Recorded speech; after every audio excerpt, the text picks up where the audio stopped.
Hello students, a very warm good morning. This is fourth day of online class. Right now I am conducting online class of English grammar. I had studied about English since last 3 days, but right now I am taking online class of English grammar of standard 8. As I told you earlier, at the time of going to school, question number A and B as I completed, as well as definition and its type also.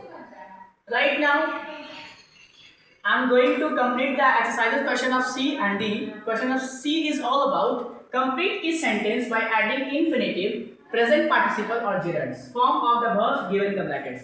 You all know very well what you mean by infinitive, the present participle. Present participle is also known as verb का fourth form. Verb fourth form is also known as present participle, and this is also known as gerunds.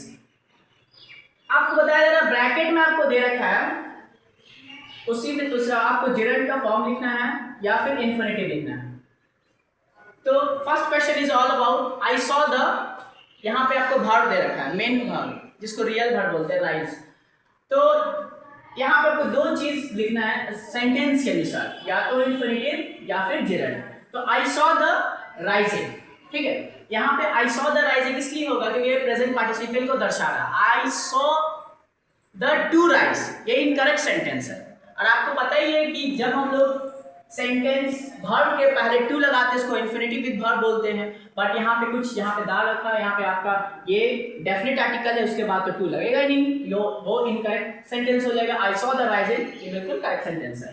Second question is all about the junior refuse to obey the orders of the senior. आपका bracket में obey दे रखा है, यहाँ पे इसलिए to obey लगा क्योंकि ये रिफ्यूज्ड है, वर्ब का सेकंड फॉर्म है, पास्ट फॉर्म है, इसलिए ये इस वर्ब में हम लोग टू लगाए इन्फिनिटिव. और ये इन्फिनिटिव दो प्रकार का होता है, एक रेयर होता है, एक बेयर होता है. तो ये रेयर वाला है. Third question is all about I saw the girls walking on rope in a circle. ठीक है, तो यहाँ पे गर्ल्स बताया जा रहा है सर्कल्स पर मैंने एक रस्सी पर लड़की को टहलते हुए देखा, तो ये बताया जा रहा है. तो ये इसलिए गर्ल्स के बाद वॉकिंग लगा क्योंकि ये बिलोंग कर रही है सर्कस से, और किस चीज का है ये, रोप. तो ये रोप पर, इसलिए वहां पे वॉकिंग लगेगा. Fourth question is all about we caught him stealing food from the kitchen. हमने उसे किचन से खाने को चुराते हुए देखा.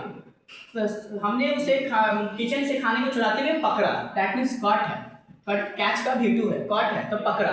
ये बात आपको बताया जा रहा है. स्टील मतलब होता है चुराना. Fifth question is very important for your examination as well as your future reference also, because this question is all about we listen. ये verb का second form है, past form है.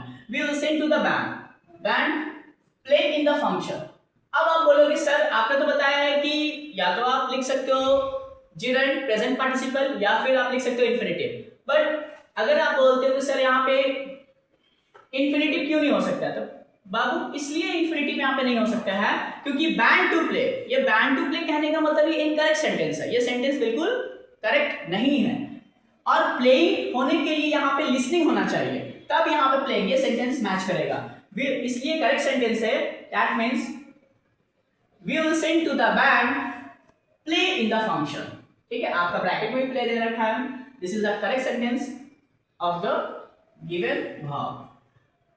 Last one is she was punished for coming late.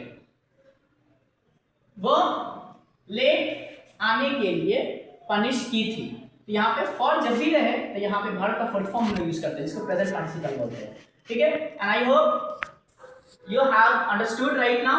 And question number D is all about, do you, right now I am telling you question number D. Question number D is all about do you know about the things to be done in these places. क्या आप जानते हो कि हम लोग इस जगह पे कौन कौन सा शब्द को यूज कर चुके हैं, ये बताना है थिंग्स को जिसके बारे में हम लोग जानते हैं. तो right one participle word for it, और एक एक पार्टिसिपल वर्ड लिखना हर एक के लिए. पहला question your room. Your room में यहाँ पे आपका करेक्ट पार्टिसिपल होगा cleaning. Second your school opening. Third your kitchen washing. Fourth, bank, going. Post office, visiting. Airport arrival. Your classroom disturbing. Playground jumping. जैसे आप देख रहे हो कि ये मैंने लिखा है, आप इसके अलावा भी लिख सकते हो as your wish, but correct होना चाहिए, मिलना चाहिए इस वर्ड से. And I hope you all have understood right now. You have to write in your copy after you finish school. I will check your all the copies. I'll meet you soon tomorrow in the next video.